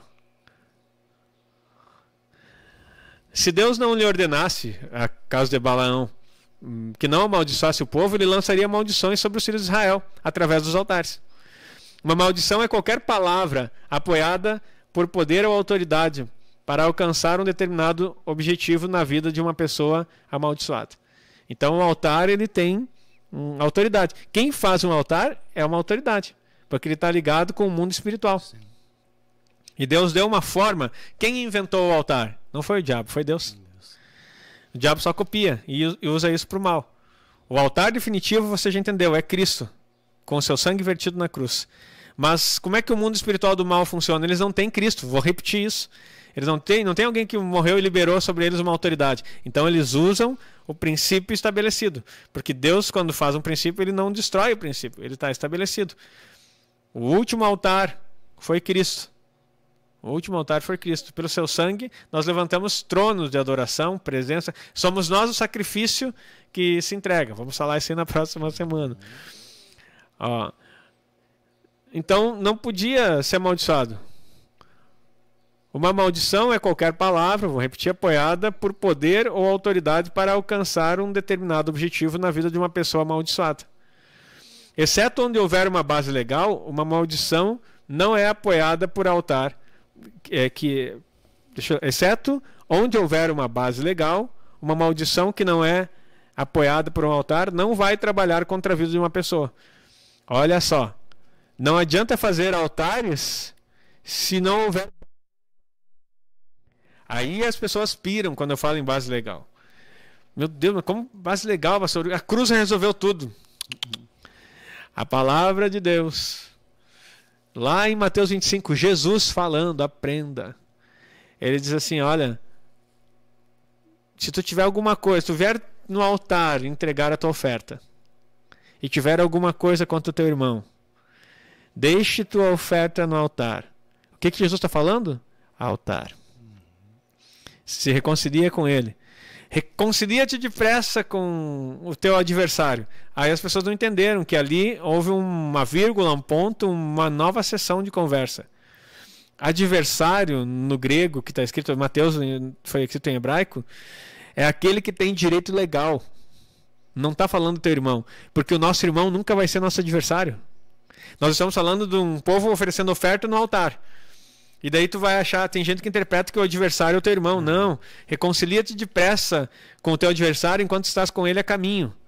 Ou seja, a caminho, enquanto ele não levou ao tribunal celestial, se reconcilia com ele. Como que eu vou me reconciliar com o diabo? Se reconciliar é admitir que de fato a demanda que ele está apresentando contra você é legal. Assim, ó, de fato, eu estou errado. Se não houver base legal, o altar não funciona. Se houver base legal, funciona. O adversário só usa. Pedro fala de Satanás como nosso adversário. Querido, isso aqui que eu estou entregando para vocês é ouro. É ouro.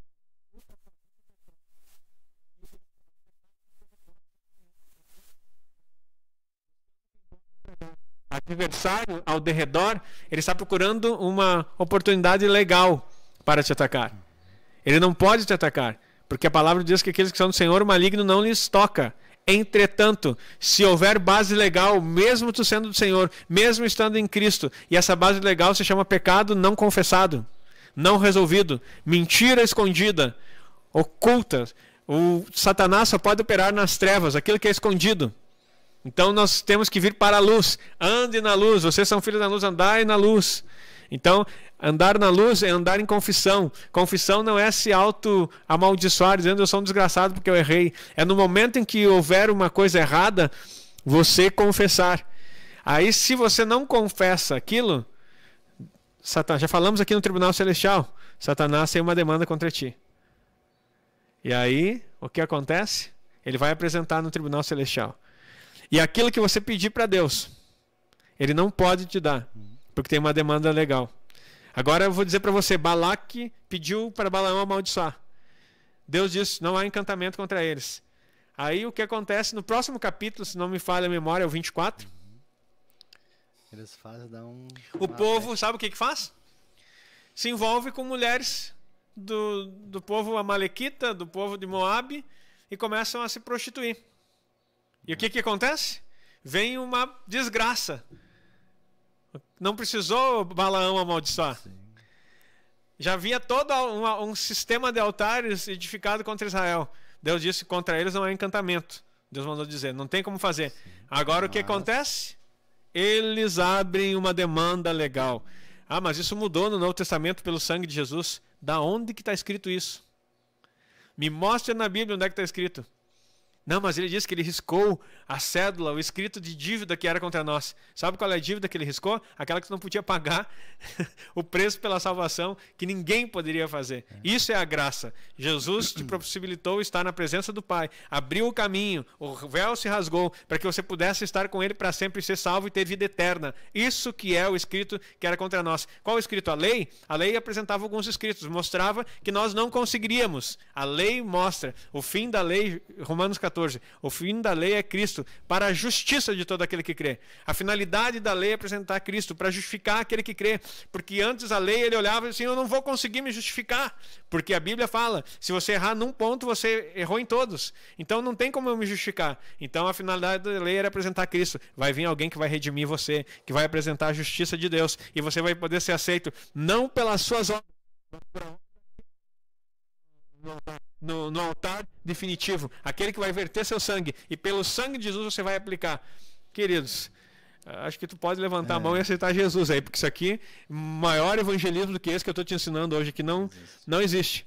Você não vai encontrar na Bíblia. Esse é o evangelismo, esse que você precisa entender. Então o que aconteceu? O próprio povo de Israel depois desobedece, logo em seguida é livrado, né, de uma maldição, mas traz maldição sobre si por causa da sua conduta, por causa dos seus acessos, por causa da mistura com o altar pagão. E aí você começa a ver, hoje o sistema está na mesma condição. Os altares são feitos todos os dias, toda madrugada tem gente sacrificando em altar. Toda madrugada, às 3 da manhã, 5 da manhã. É o horário onde o ocultismo trabalha, queridos, isso não é segredo. Hoje eles são expostos. Das 3 da manhã às 5 da manhã. É o horário, é o turno das trevas para apresentar altares, para alimentar altares. Eles vão, se você procurar isso, não, essa é uma expressão, Cristo, não estou dizendo para você procurar. Se você procurar isso, você vai ver que eles estão fazendo trabalhos em cemitérios, estão fazendo trabalhos na mata, estão fazendo trabalhos nas encruzilhadas, estão fazendo trabalhos nas cachoeiras, todos nesse horário. Porque é o horário onde o portal das trevas está aberto para a recepção dessas coisas. E aí o que acontece? Se você deixar a legalidade, se você der margem para o adversário, você vai sofrer o ataque desse altar. E se você não libertar depois, porque o altar traz maldição. A gente acabou de ler aqui. Sim. E uma prova viva disso, tantos ministérios acabam, né? O crente vive na miséria, vive na desgraça, não entende por quê. Eu dou dízimo, eu faço isso tudo certinho e não consigo mudar de vida. Por quê? Enquanto eles estão sacrificando, nós estamos o quê? Dormindo. Eu sei, Deus guarda o nosso sono, guarda nossas coisas. Eu digo assim, não precisa ficar acordado na madrugada para querer combater. Até porque se tu levantar das 3 às 5 da manhã e não estiver preparado, tu vai tomar uma surra. Tu vai trazer problema pra ti. Desculpa a expressão, querido, mas é assim. Não, agora eu vou ser valentão, vou levantar na minha força do meu braço, vou ficar acordado, tomar uns café bem forte e vou repreender todo o altar. Mas não tente fazer algo sem limpar o teu altar primeiro, sem ser purificado primeiro. Então tem muita gente aí que achando que é na força do seu braço. Nossa luta não é contra a carne e o sangue, volto a repetir. Então assim, o que acontece é que nós precisamos nos santificar, estar preparados e durante o dia fazer as obras enquanto é dia, porque logo vem a noite onde ninguém pode trabalhar. O Senhor Jesus diz isso. Tu não pode fazer as obras nas trevas. Nós não somos das trevas, somos da luz. Nós trabalhamos no dia. Quer quebrar um tal? Vou te dizer uma coisa bem interessante. 3 horas da tarde, um portal aberto.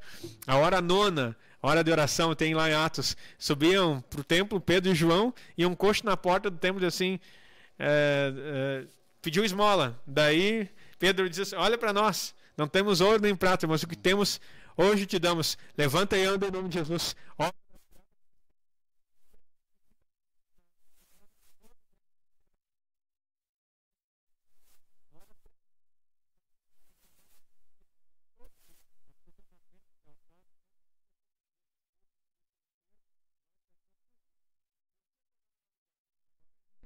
Propícios, onde Deus nos direciona a lutar na madrugada.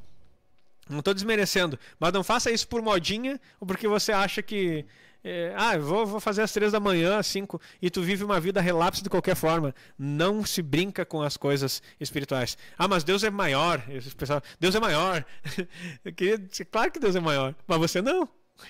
Você não é maior que as trevas. Jesus é maior que as trevas. O diabo tem uma missão: matar, roubar e destruir. Se você facilitar, ele vai ter êxito. Se você não se apropriar das coisas de Deus, você vai apanhar de Satanás, sim. Não, está repreendido, pastor, eu sou de Cristo. Glória a Deus, eu também sou. Mas não brinco com o diabo, porque as coisas de Satanás, ele não é mais forte do que Deus, e nem do que Cristo que habita em mim. E foi me dada autoridade e poder para pisar serpentes e escorpiões, toda obra do maligno, e nada vai me fazer dano algum. Só que agora não é porque eu tenho essa autoridade que eu vou sair chutando macumba pelos cantos e derrubando ícones de idolatria, porque Deus está comigo e Ele me deu autoridade. Não, a autoridade para vencermos nas batalhas espirituais, no mundo do espírito. Eu quero dizer para você, queridos, ninguém foi destruir o Dagon. Ninguém destruiu o Dagon, que era o deus dos filisteus. Lembra da passagem? Simplesmente os filisteus roubaram a Arca da Aliança e botaram dentro da tenda deles. De manhã cedo, a estátua estava caída e quebrada em pedaços. Sabe por quê? Porque você não milita na esfera física, você milita na esfera espiritual. A Arca da Aliança, o Deus que habitava lá e que se manifestava lá, hoje habita dentro de você. Então você ora e Ele derruba os postes ídolos. Eu quero dizer para você, Ele manda os seus anjos, aos seus anjos dará ordem a seu respeito. Então Ele vai fazer o que é sobrenatural e você não precisa se mover nesse sentido, você precisa estar santo, consagrado a Ele, e Ele faz as coisas. É isso que nós precisamos entender. Depois que nem o senhor está falando agora, né? Eles manifestaram o reino de Deus, indo para a oração, mas porque eles já tinham uma vida naquela hora ir lá orar. E daí manifestaram o reino, encontraram o coxo, foi curado o coxo, mas por causa que eles não foi o primeiro dia que eles estavam indo lá, né? Exatamente. Eles tinham sempre uma rotina de ir. Uma rotina? E não era uma rotina religiosa, não. Só que na hora que eles estavam indo lá, não, eu tô indo para... E interessante, daí assim, ó, imagina nós na igreja atual, né? Tô indo para a hora de oração, a hora nona, 3 horas da tarde, tô indo lá orar. E daí acontece um milagre desse, aí a gente para. Vamos fazer uma selfie aqui, vamos filmar, daí a gente sai, já põe na rede social, já nem vai pro culto. Nem vai para o área de oração, porque assim, ó, aconteceu, Deus está no nosso meio, aleluia, sai aleluiado, vai para casa, quer testemunhar. O que aconteceu? Eles curaram o homem, o coxo entra no templo saltando e pulando. Quem relata isso aí são os apóstolos, eles entraram no templo, foram para a hora de oração. Eles não se impressionaram com o milagre, eles foram fazer aquilo que eles vieram fazer. Só que no caminho eles manifestaram aquilo que Deus chama para fazer. O detalhe é assim, ó, nós recebemos uma graça, como alguns falam, uma bênção, como outros dizem, e daí nós ficamos tão emocionados que nós paramos o propósito para o qual nós estávamos indo e nos alegramos com aquilo que o resultado proporcionou. Eu quero dizer para você, Deus é digno de adoração. Não gosto da música que diz se ele fizer é Deus, se não fizer continua sendo Deus. Não tem sentido muito essa canção. Mas eu quero dizer para você, você adora ele, não pelo que ele faz, mas por aquilo que ele é. Essa parte da música está bem correta. Então, o que eu quero que você entenda é que não é o resultado que traz gratidão no seu coração e o ímpeto de adorar. É o amor que você tem por ele. E o amor cobre multidão de pecados, faz todas as coisas e manifesta a glória de Deus aonde você estiver. O poder do altar está em você saber que altares malignos vão sim, tem feitiçarias que eles fazem. Olha só. Deixa eu ler aqui para você. Um feitiço, aqui ó, o objetivo de o altar do mal também lançam feitiços na vida das pessoas. Ah, pastor, feitiço não existe, está repreendido. Tá. O objetivo de um feitiço pode ser diferente dependendo do tipo de altar que foi enviado para alcançar. Um feitiço pode fazer alguém se comportar de uma certa maneira ou manipular uma pessoa. Queridos, tem gente enfeitiçada aí. E aqui, com experiências locais, a gente já viu vários feitiços sendo feitos, queridos. E assim, ó, queridos... Eu tive uma experiência eu sou de Cerro Largo, eu conheci não vou falar nome, claro, para não falar quem que é, né? Mas ele é meu amigo. Ele tinha uma esposa que tinha feito um feitiço para ele, que daí ela no feitiço ela colocou que ela poderia colocar um homem na cama dele, ele não faria nada. E daí ninguém creu naquilo, né? Daí o que aconteceu? Ela colocou um homem, ele chegou em casa, ela estava com outro homem, ele não deixou dela, ele ficou com ela e no final das contas ele se suicidou, porque ele preferiu se suicidar, mas não deixar dela, porque ele não conseguiu por causa do feitiço. Isso é muito sério, queridos. Nós não estamos aqui dizendo, tá, agora. Só que às vezes o crente, ou o novo convertido, ele fica dizendo, então o feitiço é poderoso. Não, querido, poderoso é teu Deus. Para anular todas essas coisas. Sim. Tem gente que sai, então vou fazer um feitiço aí, pastor, porque já que a coisa funciona, não, sim, querido. Entenda o que a gente está falando aqui. É para te entender, para saber que existe e lutar contra isso. Não... E não existe feitiço que anule feitiço. Altares malignos não destroem altares malignos. E o que o diabo faz é isso. É um altar construindo sobre o outro para tentar anular. E daí você vai se perder até que vai levar à morte, que é o objetivo final. Daí falando ali, né, mudar o comportamento, o livre-arbítrio muitas vezes é suspenso e o homem estaria agindo sob a influência desse feitiço. Esse feitiço pode ser lançado contra a vida de uma pessoa e o homem ou a mulher podem ser manipulados, fazendo o que o altar quer que eles façam. Olha só que coisa terrível isso.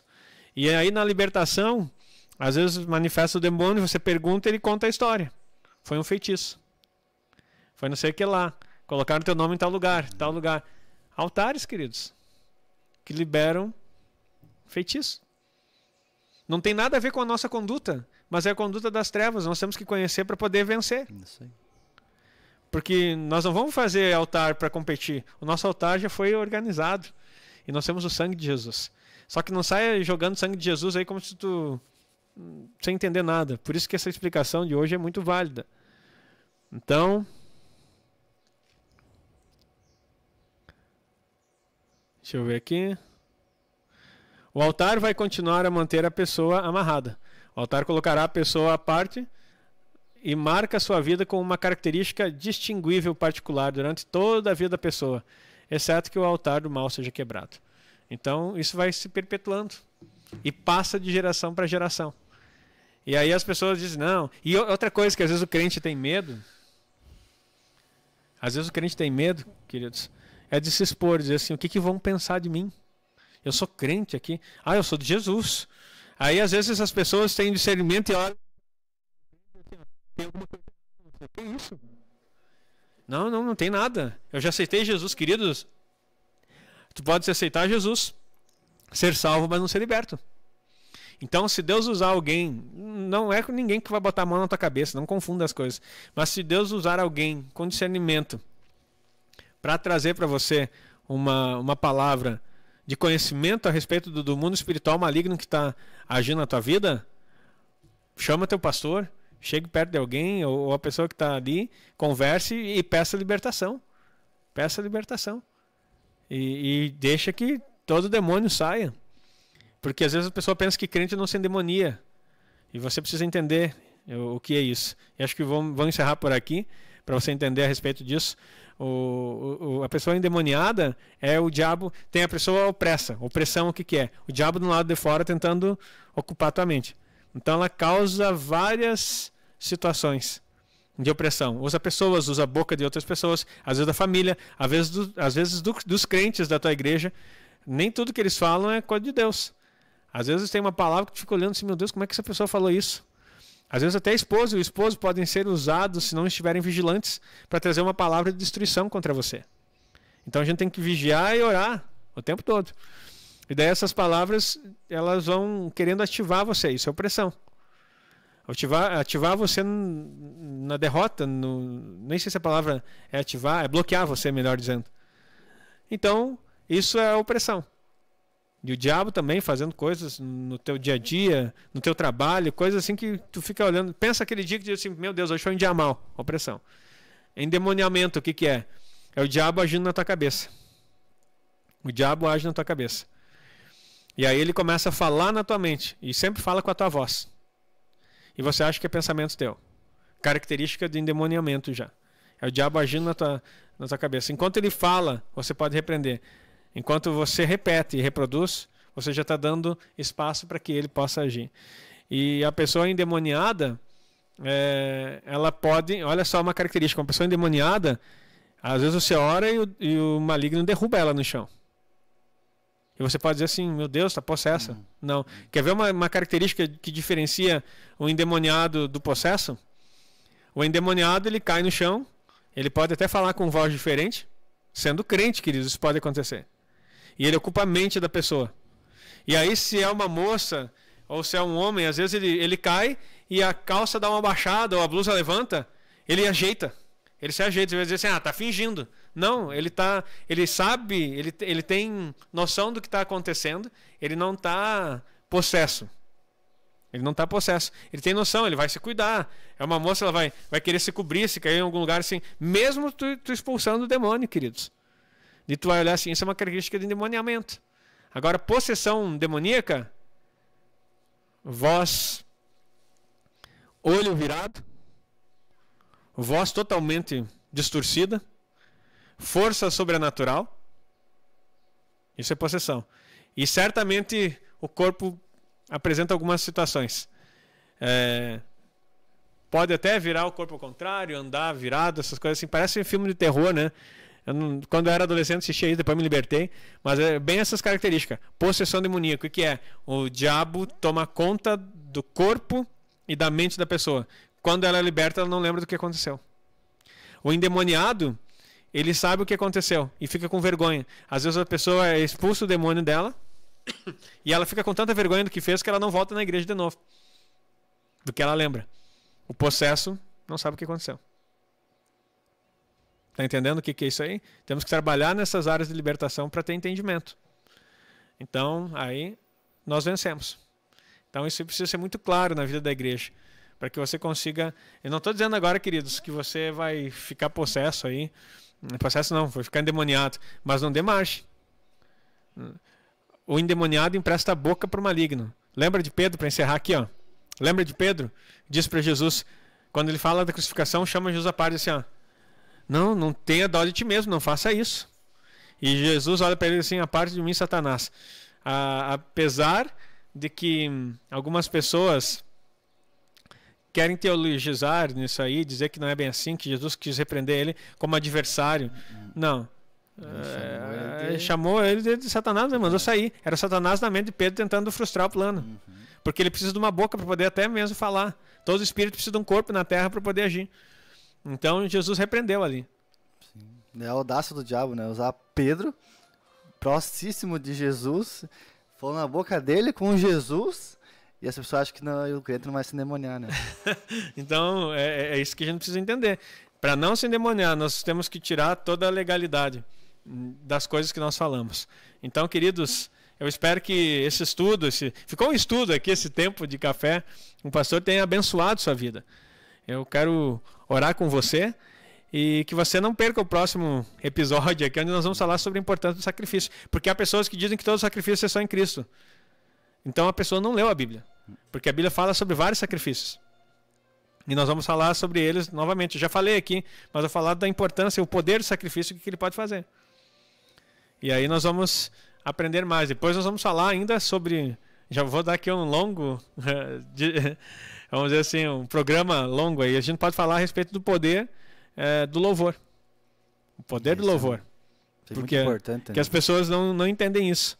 Então eu quero orar com você nesse momento e declarar que tudo aquilo que nós falamos aqui venha com entendimento para você. E queridos, não tem heresia aqui, não tem Bíblia. Tá? Nós precisamos aqui aprender mais da palavra de Deus. Que o Senhor possa abençoar você e toda a palavra dita nesse momento aqui seja colhida no teu coração como uma semente e você possa crescer nessas coisas em nome de Jesus. Que está assistindo e que vai assistir, seja um missionário de Deus, pegue esse estudo de hoje e envie para as pessoas. Não olhe para as pessoas e julgue que ela está... Identificou que tem um problema naquela família, envie esse vídeo para a pessoa poder assistir, para ela poder ter esse conhecimento, receber esse conhecimento. Para semana que vem ela está assistindo com nós novamente, está com nós aqui, para que ela seja liberta, né? Por causa que isso que é o intuito do Café com o Pastor aqui, para as pessoas não virem aqui conversar só e dizer, esbanjar conhecimento, não, para que vidas sejam transformadas, para que seus amigos, familiares, conhecidos conheçam o que está acontecendo na vida delas e sejam libertas disso, sejam libertas desse mundo das trevas e conheçam a vontade de Deus para a vida delas, que venham poder conhecer a plenitude, né, de Cristo e que vejam uma vida uma vida abundante em Cristo, né? Não só para vir aqui fazer um programa, não. Isso aqui nós somos aqui enviados de Deus aqui para mostrar para vocês que Deus tem a solução para vocês e a solução é Cristo. Então, Aleluia. queira esse conhecimento e manda esse vídeo para as pessoas.